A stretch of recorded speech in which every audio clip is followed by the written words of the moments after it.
God, my lighting is terrible today. Whatever. Do you not have an external light at home that you use for? No, it's usually brighter in here. It's really overcast outside, so like the ambient light is not great, and my lava lamp is like really dim right now. I used to have a light, but I got a lava lamp because I have depression. So, and my therapist was like, "This will help with your depression." So I'm like, "Okay, I'll take whatever I can get." Hey, we all have our coping mechanisms. I like to look at fan cams of Pedro Pascal. Oh, I've been watching too many BTS videos. Like, I just want to watch boys acting dumb. I usually just end up rewatching that Wired autocomplete interview of Oscar Isaac and Pedro Pascal, and it's just them flirting for however long that video is, and I'm going, I hope someday I love anyone as much as they love each other. Aww. The struggle. Anyway, Christina Strain, welcome back to my channel. Thank you for taking time out of your busy schedule. What you're doing, I will not say, but I know stuff. I'm not completely irrelevant on the internet. Sometimes I know things. I've been working. We'll leave it at that. Yes. So, of course, you are here because Shadow and Bone has finally dropped on Netflix. So the last time you were here, none of the main promo had started yet, so you couldn't say anything particularly significant other than I've seen it and it's great, which you were right, by the way. I'm so glad people like it. It was one of those things where it's like I watched it and I was like, I'm pretty sure that was good. Oh God, I'm pretty sure that was good. I hope I'm not wrong. I think my level of taste is correct, but I think that was good.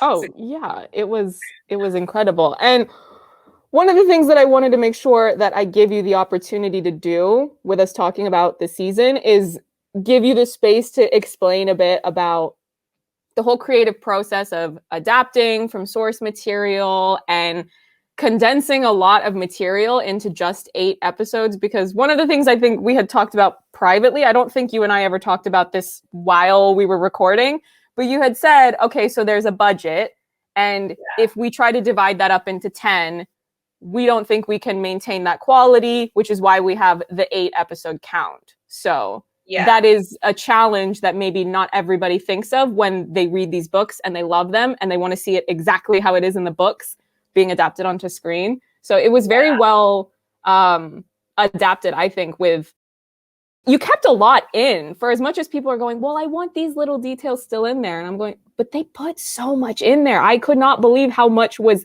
packed into 8 episodes for so many characters. So can you talk a bit about that process? Because I mean, it's a lot to cover, but.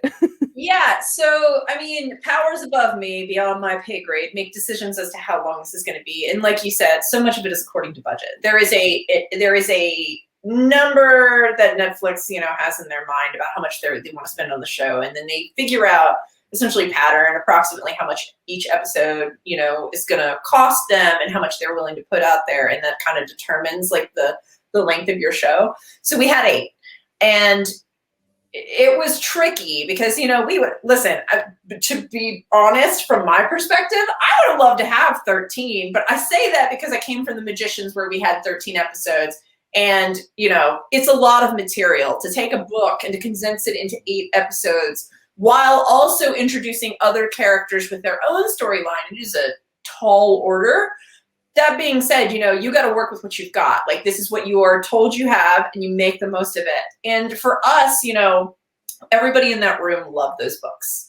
So it was a matter of like asking ourselves, like, how much of each book can you put into each episode? Like, look at Shadow and Bone, divide it up into what we need and figure out, accordingly what's going to fit where. And then on top of that, take the crows and ask ourselves, what do we need to do to get them all on the same course? Like, approximately when do we need to have them meet up?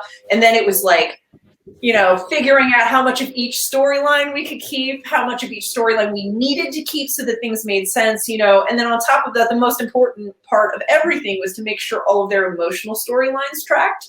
So like, it's a lot of, negotiating with ourselves, what we can keep, what we can't keep.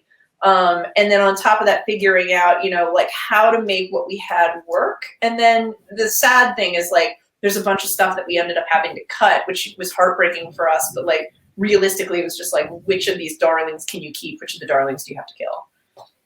So yeah, it was a lot. With any adaptation, it's always important that it's supposed to work for people who are not familiar with the source material.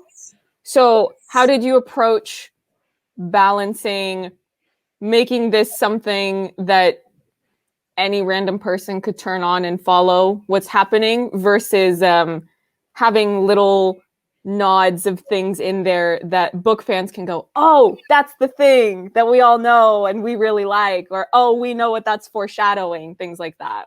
It is a tricky thing, right? Because the books go into developing the world building to a level that like we just didn't have the time for. Like there was a bunch of world building stuff that we actually did shoot, and some of it we ended up cutting because like this is what actually happens. Regardless of whether or not you've read the books, the most important thing that you have to keep track of when you're watching it is like character emotion.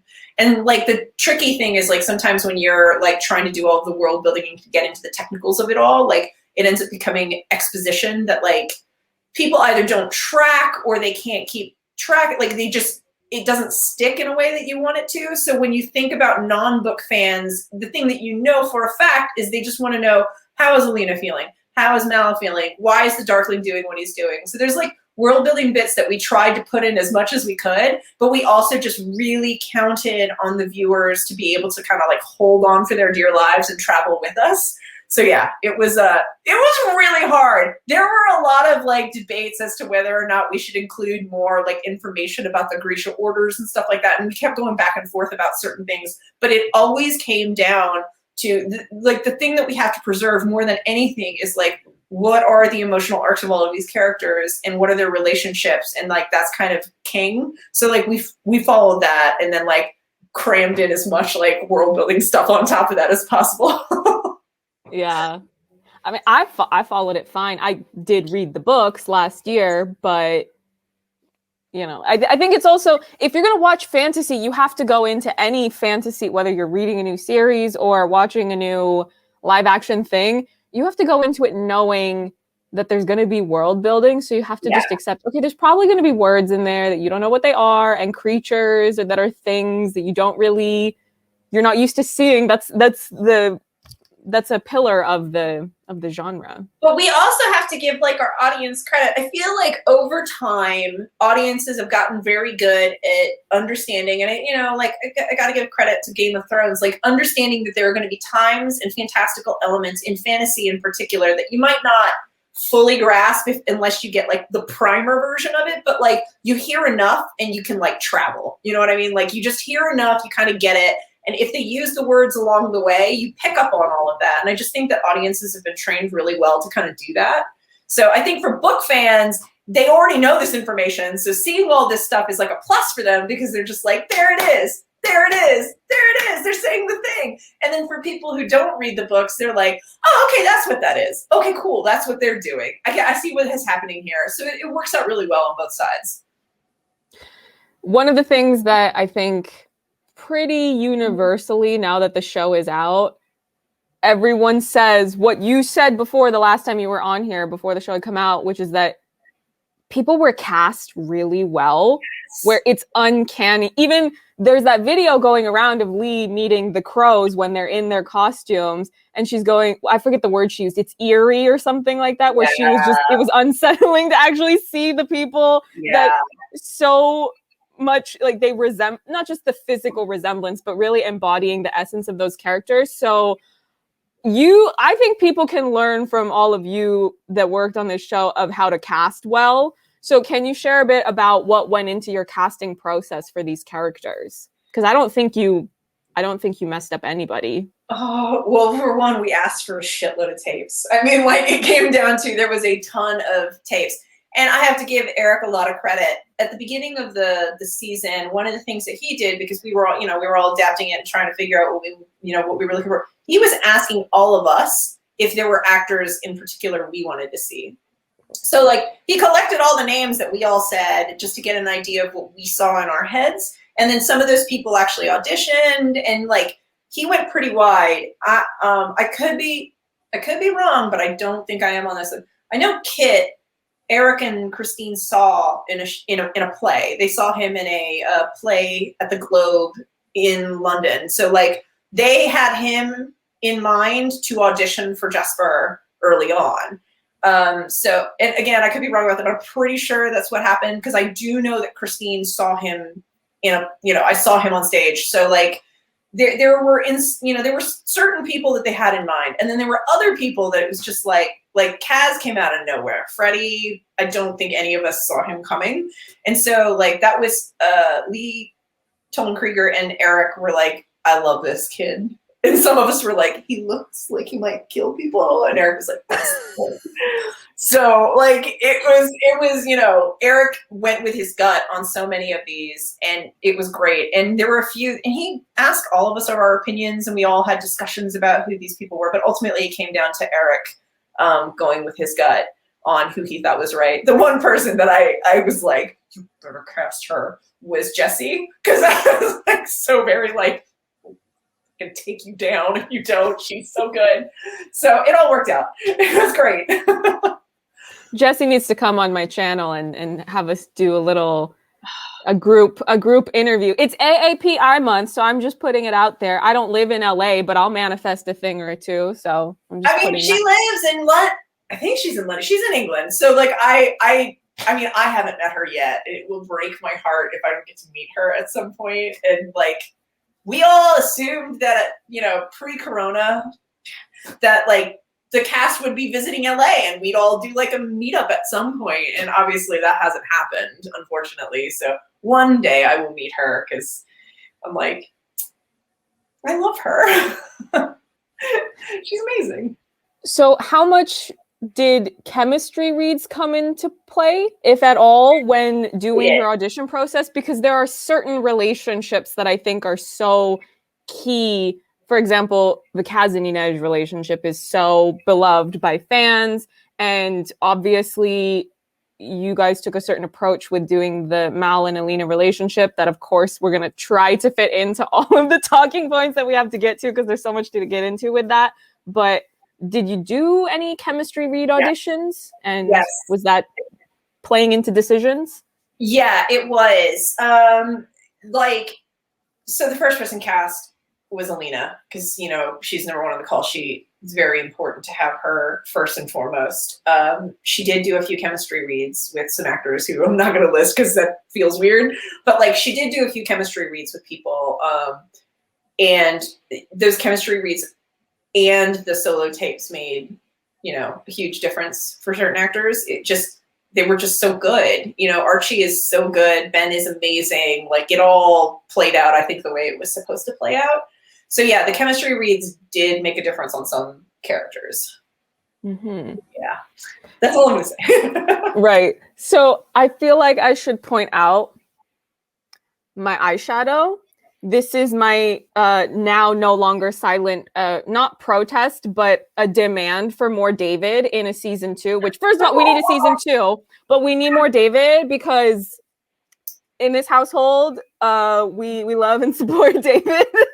Listen, I get it, because I've told you this in private, but I don't think I've said this in the interviews. Like, when I saw Luke submit a tape, I literally ran around the office screaming, because I was like, relatable, so good in relatable skins, energy, guys.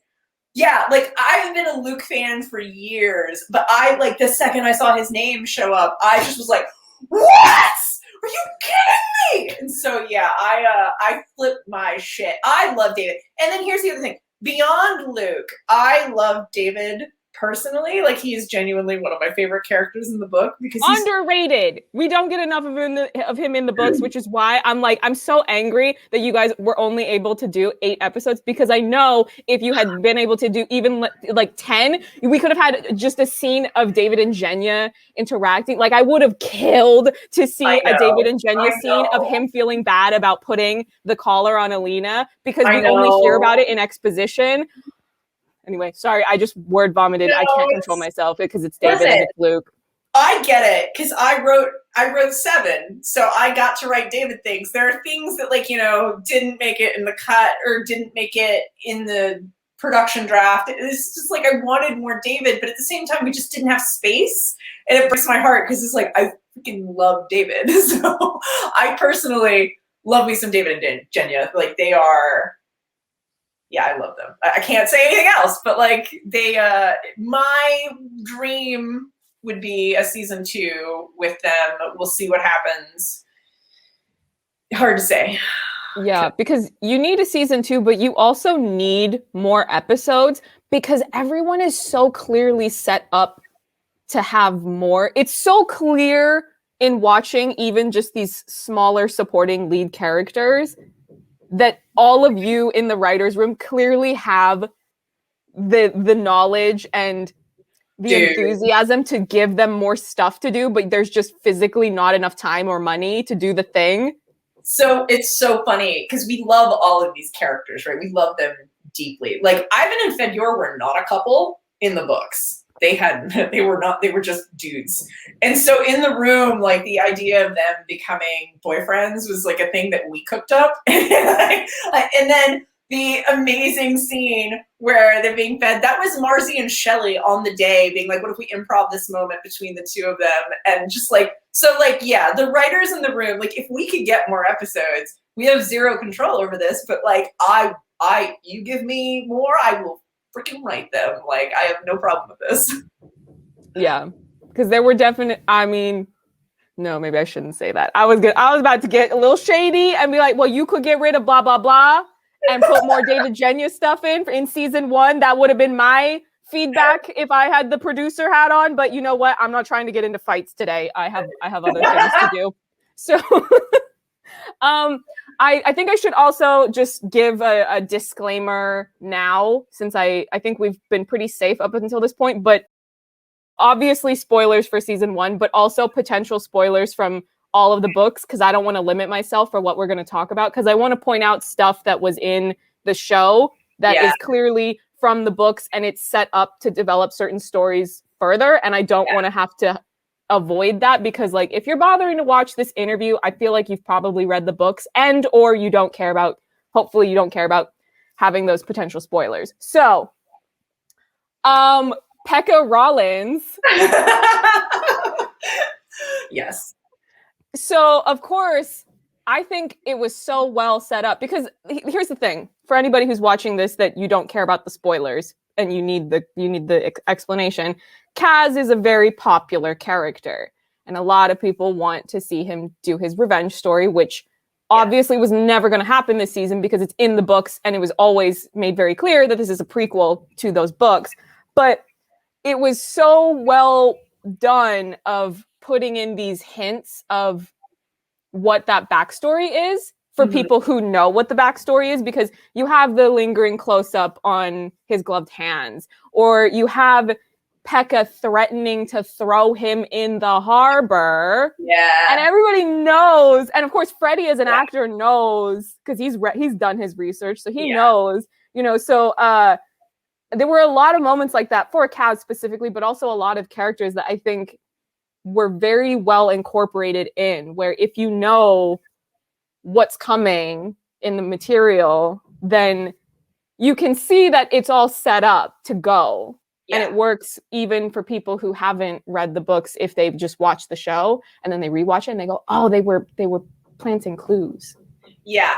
I mean, so much of that just comes from the fact that it's like, if, we obviously can't do that storyline in season 1, doesn't mean that it's not in that character's past. So paying homage to that and being just aware is just about understanding that character, and then wanting to set up Pekka just so that you understand Kaz.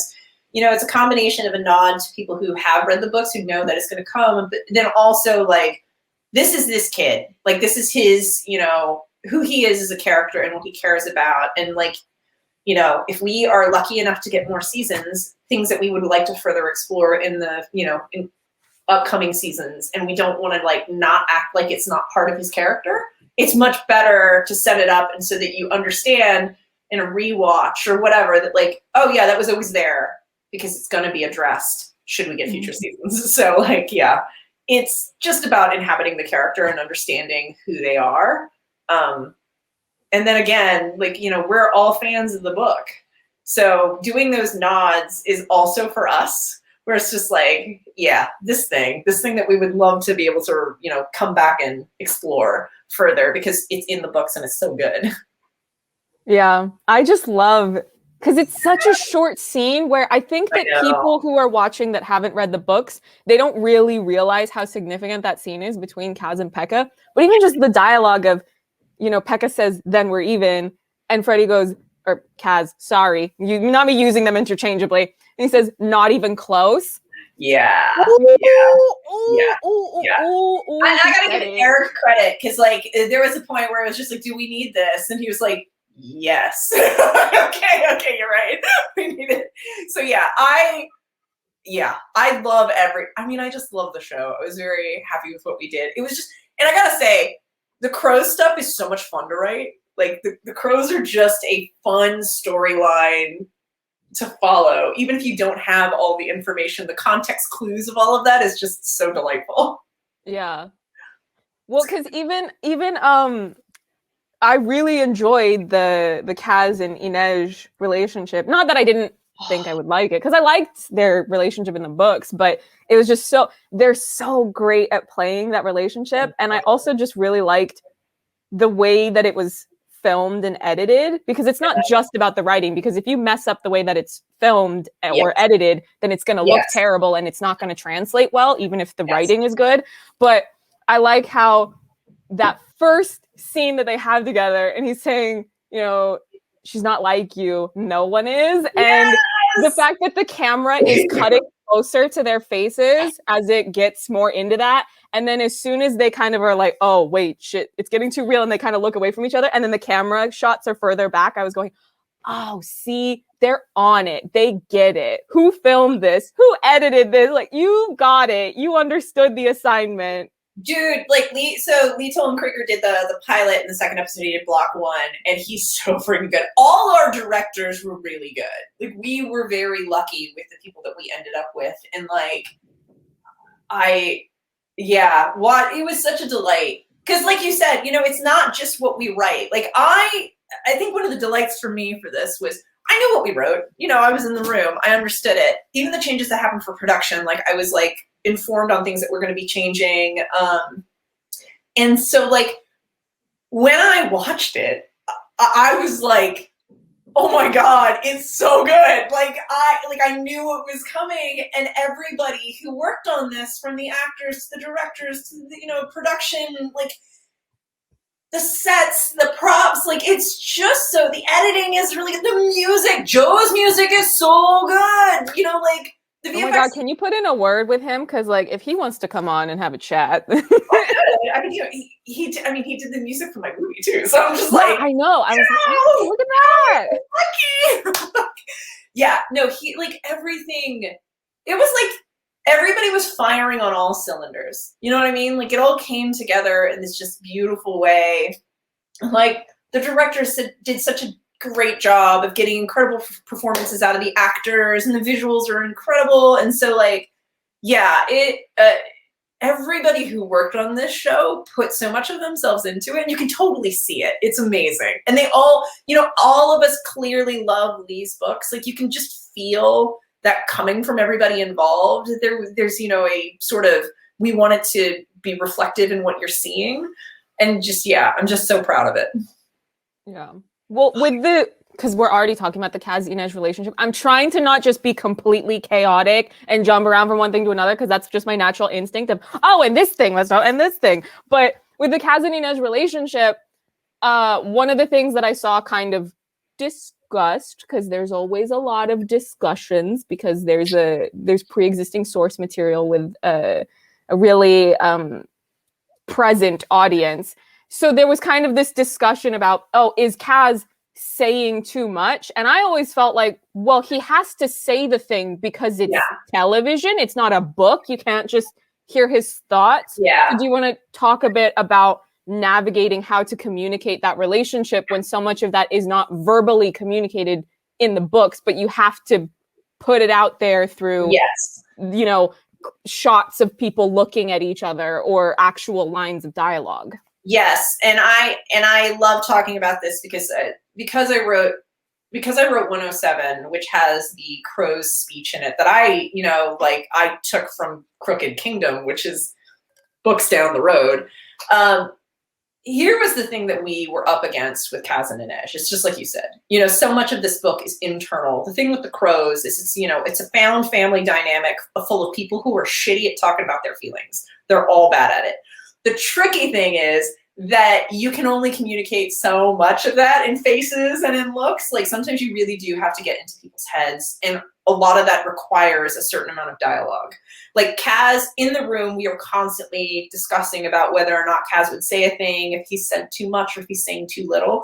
And I feel like there was a certain amount of fine tuning we did with him specifically because he's the character who would say the least. He is, he keeps everything close to the vest, but to a certain extent, to fully understand Kaz and Inej's relationship, like in 107 in particular, one of the things that I was like demanding in the room is I was like, I know that he doesn't speak, but if we don't understand what she means to him, anybody who hasn't read the books will not get it. Like he has to say something. Like she has to have that moment where she is like gonna walk away, and he realizes if I don't speak, I will lose her. And then he has to say a thing so that the audience understands what she means to him. Like if we don't do that, people who haven't read the book will not understand. And so I think I like what we did a lot because I do think that it's very easy to read the books and feel a certain way because you understand the character. But like the reality is not everybody has. And if they don't fucking say what they're thinking, man, you're not going to always understand what they're saying or they're thinking, So you have to like walk a line. Yeah. Sorry about all the F-bombs. No, you can say what you want. I also just love there's something so poetic about that you had already introduced in the writing, that one of the ways that they have disagreements with each other is that she's more religious and he's not, which it's not just about the mechanics of believing in a religion versus not believing in a religion. It's more just about the deeper philosophy of that. Because you can just interpret that into just a general life philosophy of I believe in something, I have faith that things are going to work out, and he's very, I was surrounded by dead bodies in the harbor, I don't believe in anything except you, Exactly. And so that you've already established that thing between them, that it gives them something to talk about besides just the job. And then when she goes against her thing of not wanting to kill people, she finally kills someone, and it's in a church. I was going, you really snapped, didn't you? You writers, you really snapped on this one.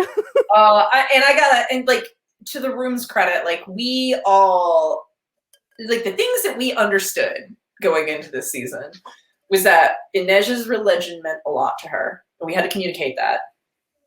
And Inej meant a lot to Kaz. Like, those were the two things that it was just like, we have to make sure that this comes through loud and clear and is crystal clear so that you understand who these people are. And then at that point, it just became this sort of like fine tuning of just how much of each of these things you have to go into. And like the room had so many conversations about like, is this too much? Is this too little? Is this where we increase it? Is this more? And like Eric did such a great job, like just kind of like being like, no, we need more of this, or maybe that's too much. So it was like, yeah, it was a great experience. All of us just going back and forth, talking at length about Inej, and like, okay, so she's definitely going to kill somebody. It's going to be the first time. How's she going to do it? I mean, it's obviously going to be for Kaz, but how's it going to go down? It was great. Yeah, I really loved their whole arc and evolution. I love at the end when he says, I need you. I'm like, yes, of course you do. We knew that, but thank you for saying it. I love writing romance. Me personally, like it is such, one of the things I was excited about with this show was like, there is so much romance in it. And it's not your typical sort of like rom-com structure or anything like that. It is genuinely people who are forged by fire finding each other and meeting each other. And I'm just like, that is my fucking Korean shit.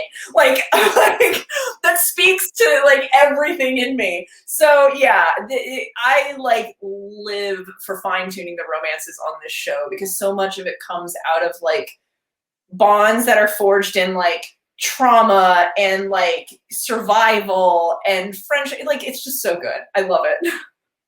Yeah. It's just so I love that moment after she comes down in the church and she's clearly having a crisis internally because she just took out a Grisha. And then he's just saying, like, look at me. It's like, Yes. You saved my life. And I'm just going, man, if you don't stop, I'm gonna run around this whole house. I don't run for any man, but you're about to make me run. You better stop it. I love it so much. I love them. I love them so much. Oh yeah, it was incredible. Can I give a note though? It's just you can disregard it. If you do a season 2, can we have more wide shots so you see the height difference? Because I didn't even realize until recently there's a big height difference between Freddy and Amita. And I was going, no, height differences are my jam. You have to show me that. Like in the frame, you need them in the same frame where I can really see the height difference. It's very important to me emotionally. So what's funny is because I didn't produce on season 1, I don't know how they went about shooting it, but there were definitely moments where I was like, do they have Amita standing on an apple box? Like, what is it? Like, she's tiny. No, height differences are my jam. I would give you the first example of my favorite height difference couple, but I can't anymore because one of the people in that ship got canceled. I will tell you when we've finished recording. But just when I see a really well-written, deeply powerful romance and there's a height difference, like when Mal and Alina hug in the forest when they finally make up and there's a height difference, I was going, ooh, it's my jam. I love them. I love them so much. Yeah, well, because I want to talk about the Mal and Alina thing, but I feel like since we've already been talking about the crows, we should talk about Jesper because I want to know, because I'm fuzzy on some of the fine print of the lore and all that, because I know that, again, this is where I'm saying spoilers from the books, but Jesper is a Grisha. Mm-hmm. And they kind of, you have those hints of, I didn't fully understand the mechanics of like, I was like, okay, but which type of Grisha was he again? I was like, is he the one that he's at metal so that's he can, and I was trying to figure out the scene with the bullet. So, but also there was that moment of before he knocks the Grisha out and the guy goes, Yora, and then they knock him out. Ivan in the same spot. Like, interestingly enough, he literally keeps shooting Ivan in the same spot. That was something that we discussed in the room. Yeah, no, Jesper is a Grisha. This is a spoiler for people who don't know the books, but the whole idea was that in the books, it is a thing he keeps hidden. Like, it is a part of himself that he doesn't address because of a backstory that he has that is very tragic and sad. And so we wanted to give ourselves room to explore that if we get more seasons. So we loved hinting at it because it's part of his character and it's part of who he is. And like throughout Six of Crows, like when you find out in Six of Crows that he's a Grisha and that he's been keeping it hidden, you know he occasionally does stuff. And you learn later on that like some of it is attached to like why he's such a good sharpshooter. But we didn't want to fully explore that story just yet because we didn't have the space for it. So this is a perfect example of like, you know, we had to choose what things we were going to explore and what things we were going to like creak the door open just a little bit, but then like explore it in a following season. So yeah.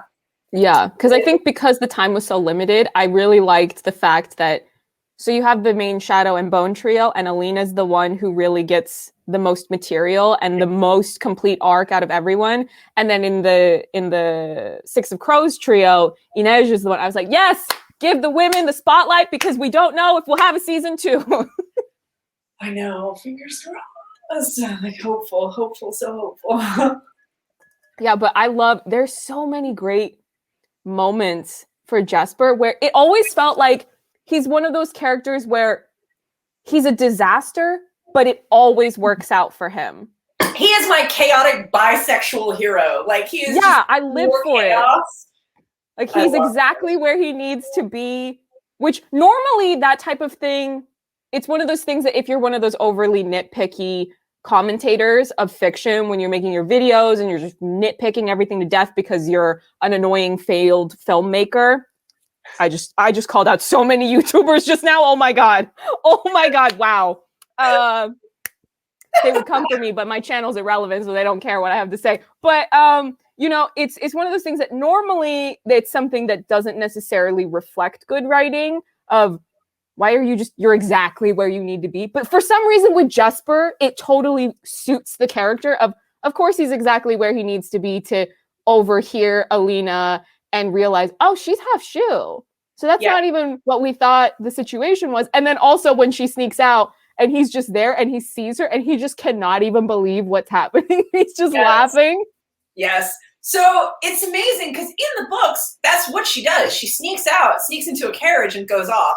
And Eric, again, I'm going to give Eric credit for this. Like, he just found it super fucking hilarious. Like, he was like, if she ends up in Jesper's carriage, it's like, Jesper's like, I didn't even try. And that worked out for me. Are you kidding me? Like, he was just cackling about how funny that is. And he was 1,000% right, because it's so fun to watch just because Jesper is like, did that just, no. How are the odds that that happened? And then the other thing was that, like, him seeing her and recognizing her as half Shu, this is actually a little thing that, not to take credit. One of the things that I pointed out was I was just like, the people who tend to clock me as being mixed are mixed people. Like, mixed people. Jesper's mixed, by the way. Another piece of trivia for people who might not know that. Exactly. Jesper is half black, half white. So I was like, it would be nice if he clocked her and he knew immediately that she's half Shu. Like, mixed people recognize mixed people, and we have mixed people in the room. So it was just like, yeah, that's great. So, like, little things like that were just room discoveries that were delicious, where it was just like, it would be funny if she ended up in his carriage and then it all goes to shit. Like, it's just a funny moment. It's so good. Yeah, and I feel like because you keep mentioning Eric, so I would also like to hop on that bandwagon and just hype up Eric for all the things that you've told me in interviews, out of interviews, because we sometimes chat when we're not recording, and so maybe I know more than I'm saying because I'm cool like that. I don't know, but the fact that, because I hear so many stories, either publicly or privately, of people coming out about awful showrunners, awful directors, people with a lot of power in the industry that really misuse that power. And this is clearly a situation where we have a showrunner that's really giving you guys that are in the room, well, not guys in the gendered sense, but all of you writers in the room, the space to really push things forward, because we have so many things that I don't feel like I've ever seen on screen, but they're real, to do with healthy romantic dynamics between Mal and Alina and Kaz and Inej, that I never see that properly executed in media, or even much more extreme horror stories. Eric is clearly the man, and even if he hates interviews, Eric, please come on my channel. Eric, I'm manifesting. Eric, please come on my channel. Help me out. I'm so close to 10K. Please come on my channel. Help me crack this milestone, King. Like, come on here. I cannot stress enough how great he is. Like, there's a lot in the show that is what it is because he listened to people in the room and he fought for it. Like, straight up. There's a lot in those romances that exists that feels healthy because the women in the room had thoughts on how things should play out. Shout out to Dagan and Shelley. Like, they are, they're my friends, but I also see them as my mentors. I love them so much. They are so smart and they are so incredible. And, like, there's a lot of stuff that happens in the show because, like, somebody in the room said, hey, this is a thought that I have about this, and this is what I think we should do. Or, this is, not to be critical of the source material, but, things change and time evolves. We all look at things through a different lens because, it is, at the time that we wrote this, it was 2019 versus when it came out, which was, like, I think 2010. And we all had thoughts on what these relationships should look like and what aspects of them we adored and what aspects of them we wanted to fine tune a little bit more. And Mal in particular was like, he is such a product of, like, multiple discussions in the room about, like, what we thought would be healthier relationship wise. And then on top of that, what we loved about the core of that character and how best to highlight it. So it was just like, he just sat there and he listened to women talk about what we wanted to see in, you know, healthy relationships in media, like what we thought would be good for Alina to have in contrast to the Darkling, where it's just like, these are the two men in our lives, you know, this is what's going on over here, and like this is what we would really love to see out of Mal and what we don't see enough of, because, you know, sometimes love triangles are forced to be written a certain way, and like we just didn't want to do that. So he supported all of us, and not every showrunner does that.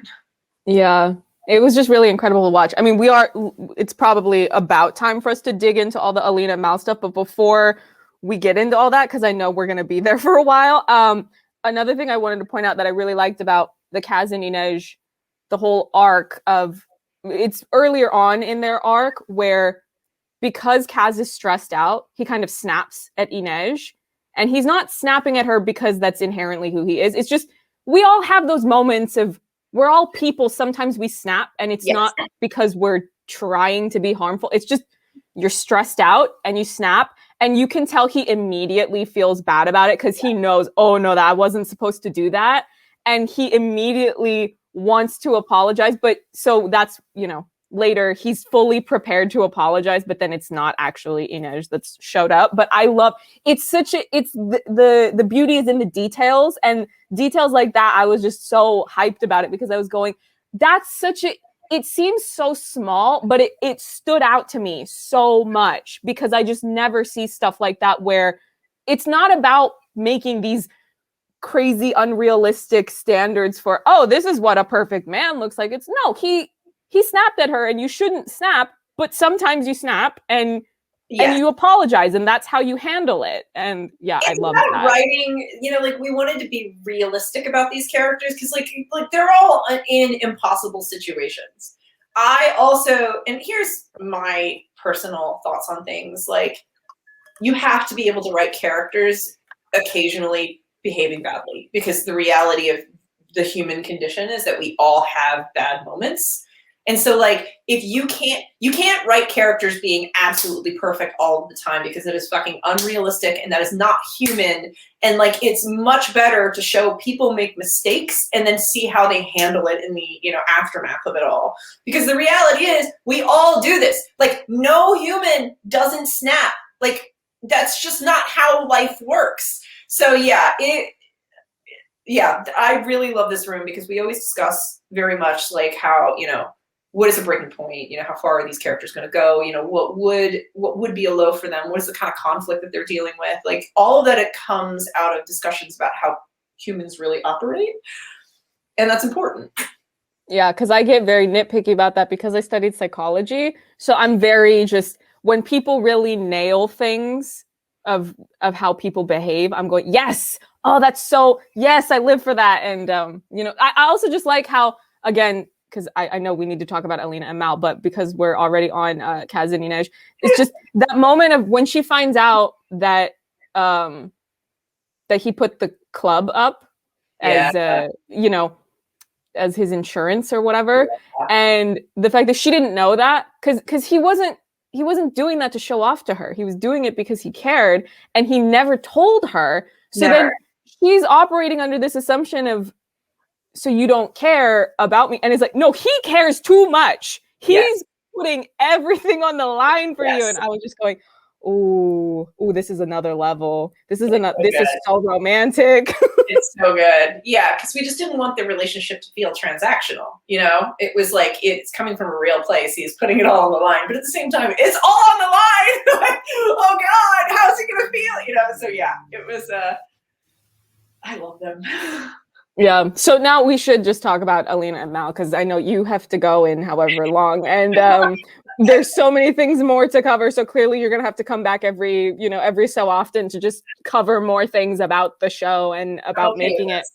But yeah, the Alina and Mal relationship, it was unreal to watch it happen for the first time. Because, you know, as soon as I got the screeners, I messaged you and I said, oh my God, I got the screeners. And you said, you have to tell me what you think. So the entire time I was up all night. You went to sleep like a regular human being. I was a gremlin up all night binging the show, just DMing you every time something happened. And within the first 20 minutes of episode 1, I was already crying and I was invested in their relationship. It was ridiculous. I was going, how did they just do that? What just happened? Where am I? Who am I? Many a discussion led to that. It was, I mean, we just knew we wanted everybody to love him the way we were falling in love with him. You know, it was just like, this guy, like I said in the last time we talked, you know, he would go to the ends of the world for her. Let's see that. And then let's see him almost die a bazillion times.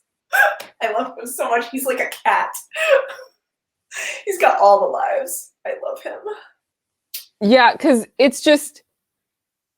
was a combination of what they were saying, but then it was also just whomever was directing and whomever was editing the episode where they're going, yeah, okay, just long close-up of the actor staring with love in their eyes. And I was going, oh no, oh no, oh no. But I mean, that has to be communicated, right? I mean, even in the books, she has feelings for him. And it's just like, you have to feel that. Like, you have to really feel how deeply she cares for him. And then, like, you have to feel how he cares for her in order for all of this to work. You know what I mean? Like, you have to long with them. And so, yeah, they did, like, the actors did a great job. The directors did a great job. Eric, like, did some spectacular, like, writing in the first 2 episodes. For that. Like, yeah, there's a lot there. I love it so much. Well, and it's also just, there's a level of equality in their dynamic that I feel like I'm not used to seeing because Hollywood is very sexist, but I'm also not used, I think there's an opportunity to do it in a different way because of the world where, so you have her start off as a child and she's fighting bullies to protect him. Yes. And then you age up to them being not children anymore. You can interpret their age however you want. I guess if you've read the books and in your mind they're still 17 or whatever, you can do that. I don't know. I don't think they're teens. Personally. Yeah, I didn't interpret it as that because it makes me more comfortable as a viewer to not interpret it as that. But if you're a book reader and you're a teenager and you're attached to them being teenagers, you can interpret it because they never said. But, you know, so it goes from her protecting him and then them being adults and now he's looking out for her because he's physically stronger now. But then we fast forward and she's got the power. So now she can do things to protect him. But also he can still fight and she's not the best at brawling. Yes. So it's still like the reciprocity, even in that way, because the world that they exist in does require them to fight more in a way that most couples in just the real world maybe don't have to physically get into altercations with people all the time. But it was just so much fun to see because it was kind of an extension of just the emotional dynamic of them looking out for each other. So it was so much fun to watch. It was nice, right? Because it's like they're equals, but they have feelings for each other that they've just never expressed. And just like, it was nice to be able to come at their relationship from a true mutual standpoint where the two of them have had each other's back since they were kids and they trust each other, you know, like it was lovely to write. They're very, and I cannot stress how lucky we were to have found Archie because, you know, it's one thing to like conceptually think of this character that you want, this ideal that you want to have, this person who's able to be vulnerable, but also like fucking tough. And like Archie does a good job of that. Like if he didn't have the ability to like remind you of a puppy, I don't think that character would work. You know what I mean? Like genuinely, I feel like he is the incredible human equivalent of a golden retriever where you're just like, I love you deeply. You are very sweet, but also will bite the shit out of you. Like if you like fuck with him. So yeah, it's, we got really lucky with casting that character because we all had a vision in our head of who he should be. And it was so hard. Like that character was insanely hard to cast. And then we found Archie and it was just like everything clicked. So yeah, it was difficult. You know that I was yelling in your when I was messaging you when he punched out Race. I know. That when I saw that, I was like, I want what they have. If you're not gonna punch a racist for me, I don't want you. Get away from me. Like, dude.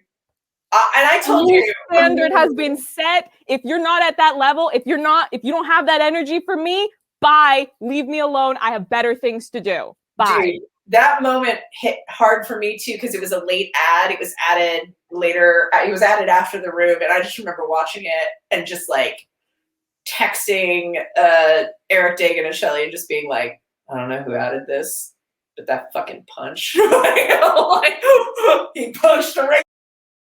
Thank you. It was so good. It's so good. I was just thinking about all the memes of when a certain person whose name I don't want to say in this interview got on television, and they're a very, very bad person. And then there was this debate going around amongst a certain section of people like, well, is it right to that type of person? And everyone's like, all the people of color watching are like, yeah, it is. Yes, punch them. Punch listen, I don't care if it gets me in trouble. Yes, racists. Sorry. Like punching man, they're not. Yeah. Yeah, okay. That's literally what the discussion was. I was avoiding saying it, but you said it, so now I don't have to. And like, and it's just, it also, that was the other thing that, you know, it was an interesting parallel because Kaz put the Crow Club up, but he never told Inej until it comes out later in the season. And Mal never told Alina what he did for her because he didn't do it to look good for her. He wasn't doing it to try to impress her. He did it because he's like, this is my person. But that's another perfect example of why, you know, the thing that's delightful about doing episodes like that, like episode 4, Vanya did a great job. Like, it is wonderful to kind of see things from Mal's POV because even in the books, Alina is a unreliable narrator to a certain extent because you don't know what's going on in other people's lives. That's why I don't care for that book trilogy too much because like I don't want to be inside her head the whole time. No. This is why like Six of Crows is great because you like, you know, you jump around 5 different POVs so you get a much fuller story, and then in Crooked Kingdom you get the 6. So like, you know, for us, like 4 is great because you get more of Mal's understanding, like who he is and how he feels. And part of what makes that like punching scene so delightful is you understand, oh, he's had these feelings. She didn't know. He never says this stuff. And you understand how desperately they like both feel for each other. They've just never talked about it because nobody in this show is good at talking about anything. So like, so yeah, it's that episode is so lovely in that you understand more about Mal and who he is and how he feels because like up until that point you don't get the full scope of it.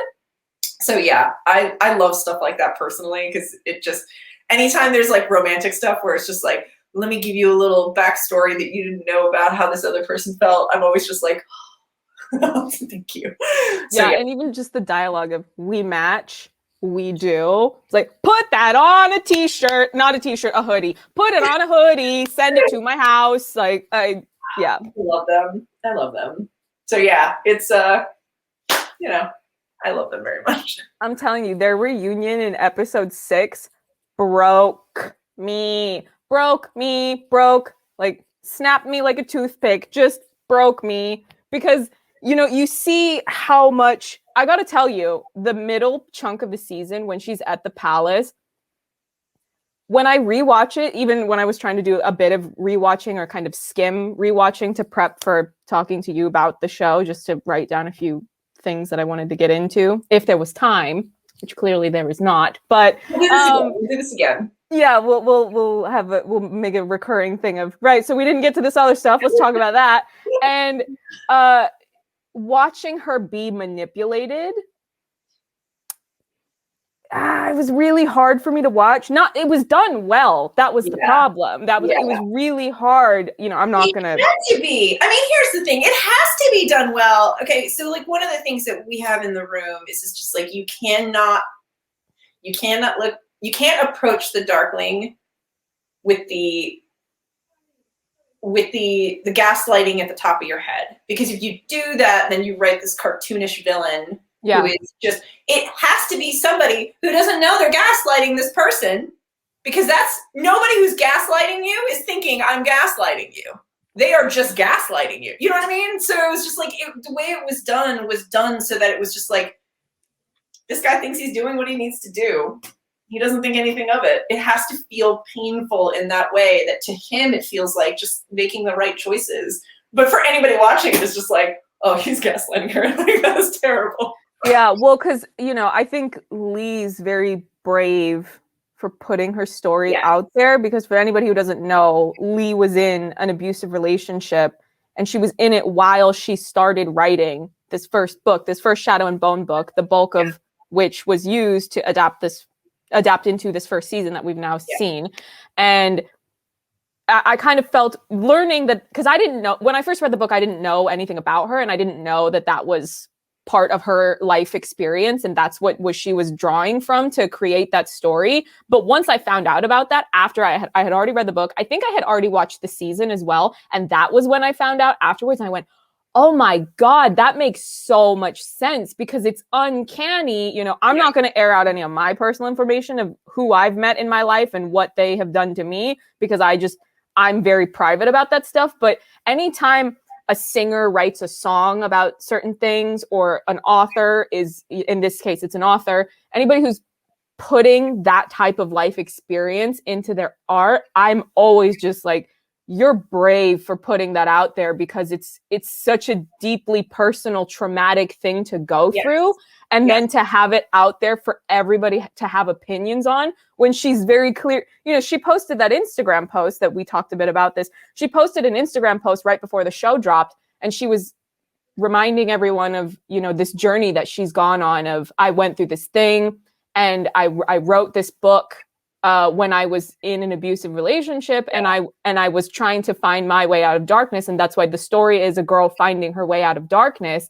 And I was just going, man, she is braver than I am, because I could I don't feel comfortable, you know, putting something out there. So it's incredible, because it's uncanny how well you guys did that dynamic as writers of making, because he is appealing. That's why he's able to manipulate people. And it's such a tricky balance to do that. But he was making me mad. I've never been mad at Ben Barnes in my life, but I was like, Ben Barnes, I need to not, for once in my life, I need to not look at you right now, because I can't.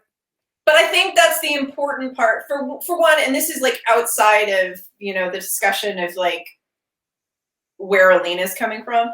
Any actor who's going to put on a good performance, you have to like give them the perspective of their character is in their, you know, in their head, the protagonist, and like where they're coming from.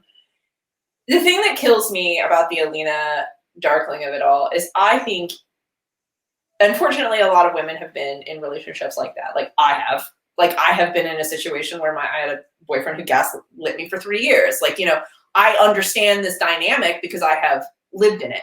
And I don't think I'm the only one. Like, I think that there are several women who can see this and recognize it. But the only way that this relationship works is if, when you're in it, you don't see it happening, which is why it's so important that his character not come off like he's gaslight. And like, I understand that people find him attractive. I mean, he's Ben Barnes. He's very attractive. But like, the reality we've been knowing this for what, over a decade now? When did the first Narnia film? It's been a while. It's been a minute. He's clearly not hard to look at. You know what I mean? Like, he is and he's a great actor. Like, he is. Yes. God. He has a presence. So like, characters like this, the only way that they work is if they make your protagonist feel good. Like, it's very important to understand that, you know, characters like this and people like this, they get into those positions because they make their, you know, essentially their victims feel good and empowered in moments, so that they can like manipulate them and isolate them and like put them in situations where they're like pulled away from their, you know, their people. And so like, it was, I hate to say it was easy to understand this, like where Lee was coming from, but like, I don't think, you know, several women have been in this position. Like, I could totally see where she was coming from. And I know Lee on a more personal level. So there's things that like I knew, but like this, like, I actually really think 105 is a really good episode. It's one of my favorite episodes of the season for multiple reasons. It's a fun episode, but I think that you fully understand what that relationship is in that episode, because you see a more truthful version of the both of them, where you see her falling for essentially a guy who's going to manipulate her and take advantage of her and like try to steal her power and take it for himself. And he doesn't see that, but she finally sees it and she understands it and gets away. And to me, like, that episode, like, it is so much of what the series is. You know what I mean? Like, it kind of tells her the truth of what she's actually dealing with and sets her actually in a position to be the protagonist of her own story, where she can actually drive it. And I love that. So, like, for me, that is like one of the most important episodes of the season. But yeah, it is a difficult subject to get into, because, like, Lee wrote it from a very truthful place, which, like, I could totally see because I identified with it. And I think a lot of people can. Yeah. Well, because even how that arc carries on throughout the season, once it's in your episode, and the fact that he's lying all the time. Like, when people lie, just bold-faced lie like that, where I was just getting so riled up, you know, where, I think I wrote the line down somewhere of, is something about, telling half the story isn't the same as a lie. Yeah. And I was like, that's what a liar says. Shut up, Ben Barnes. Yeah. I don't care how pretty you look right now with this lighting. You need to shush, because I'm getting real angry. I'm like, my blood pressure is already high enough. I don't need you to raise it even more.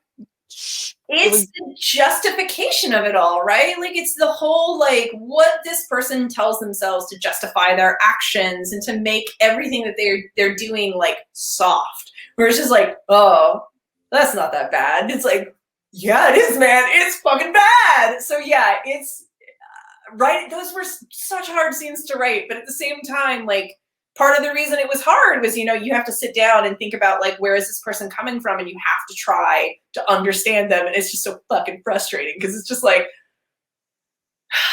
yeah, it is a lot of bad things, man. So trying to understand is just not fun. But that being said, like, you got to do it for the actor, and Ben did a fantastic job with it. Like, he's so good. He was eating. He had these moments where he was just eating stuff up, and I was just going, "Yep, that's why every few months he has a new renaissance of people remembering. Oh, right, he's that guy." You know, like, there's moments where it's one of those things that a great actor knows how to find their moments, even if it's not something explicitly written into the script of, well, I know the camera's on me, so I'm going to give you a little extra something. And he'll have these moments of just these little things he does with his face, where it's sort of like you see the mask slip. And I'm going, ooh, I see what you did there. I see what you did there. Like, when Alina and him are at the field after he uses the cut, and he's on his momentum. He's got that speech he's going, and she goes, no. And then his face kind of shifts. It distorts a little bit. And that's not CGI. That's just his face. You know, that's not Botox, honey. His face moves. And, and you see where he's just kind of like, no. And I'm going, oh no, they're about to put me through it. This man, nope. I have never wanted to hit Ben Barnes, but I thought about it. I had to think about it in that moment. I was going, ooh, nope. I don't like where this is going because of how well it was done. I was going, oh no. No, dude, he's good. I mean, the only way, it's such a fine balance to strike. Because if he's too cartoony villain, you look at the protagonist and you're like, why'd you fall for that? That was clearly terrible. But, like, Ben did such a really good job humanizing his character and playing him, you know, in a way that felt real and authentic, and very much like he's clearly not the villain. And it's like, she's going to make him, you know, the villain. So, like, yeah, it all came together beautifully. And I'm dude, the cast is just so good. Like, I cannot get over how perfect they all are. You know, Eric did such a great job casting this show. His picks were just so good. Yeah. Well, I wasn't sure if he picked Ben Barnes because Eric's wife was a producer on The Punisher season 2. I was like, oh, so he got the family hookup? That's how this happened? I don't know. I honestly don't know how Ben's casting went about. I do know that we had a really hard time casting that character. The Darkling is a really hard character to cast, and we saw a shitload of people. But, like, I'm glad we got Ben Barnes. He's fantastic. Like, let the Renaissance begin.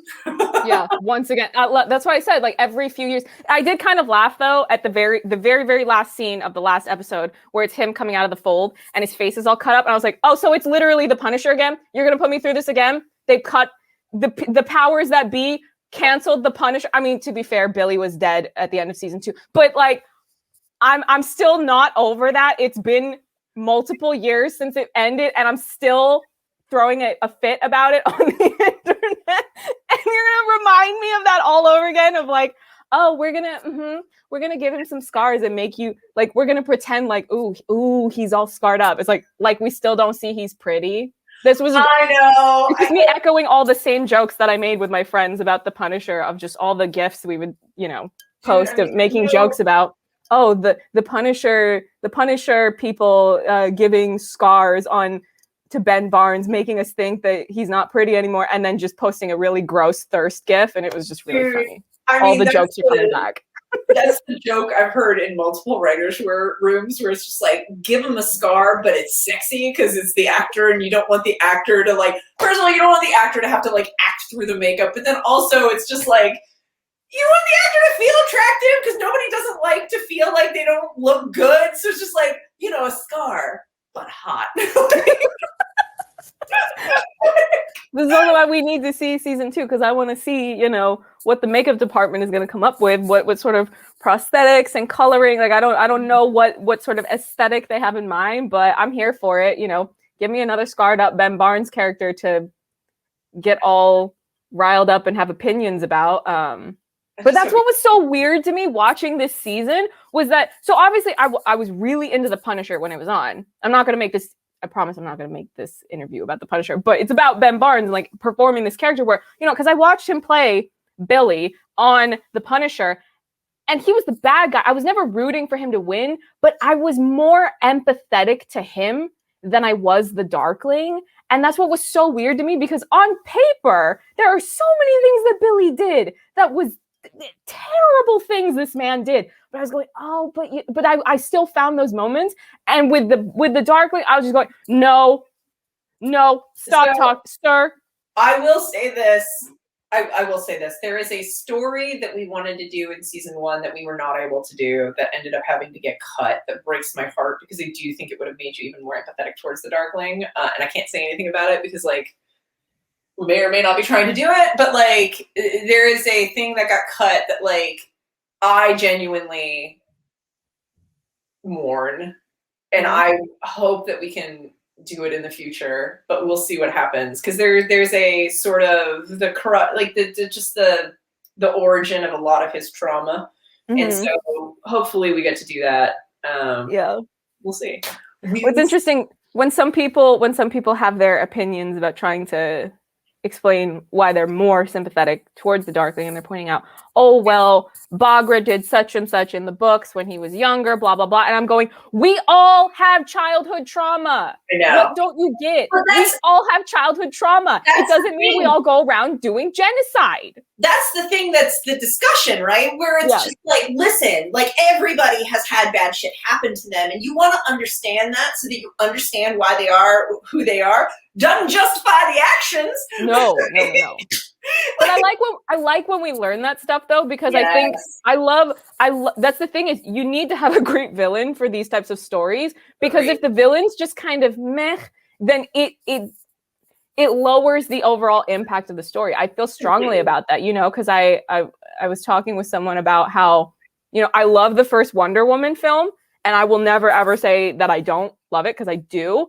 But I definitely prefer the villain material in Wonder Woman 1984, because they give so much more material to the actors to play, where you really get a bigger context of how they get to that point of them becoming foes to what Wonder Woman is doing. So, a great story, you need to have the villain developed well. And I definitely think that all the material is there. I just think that, when it's right in the thick of him having Alina at the palace, and she's now under his thumb and she's falling for it. But now I think in future seasons, it'll be easier for me to watch, because she's off, this is not a spoiler because the books are already out there. She's off doing what she's doing. And it doesn't mean they don't have scenes together. If you read the books, but it's not the same thing as her being right in the thick of the main manipulation. It's because she's more informed now. I mean, one of the tricky things about the first half of season 1 is that, like, Alina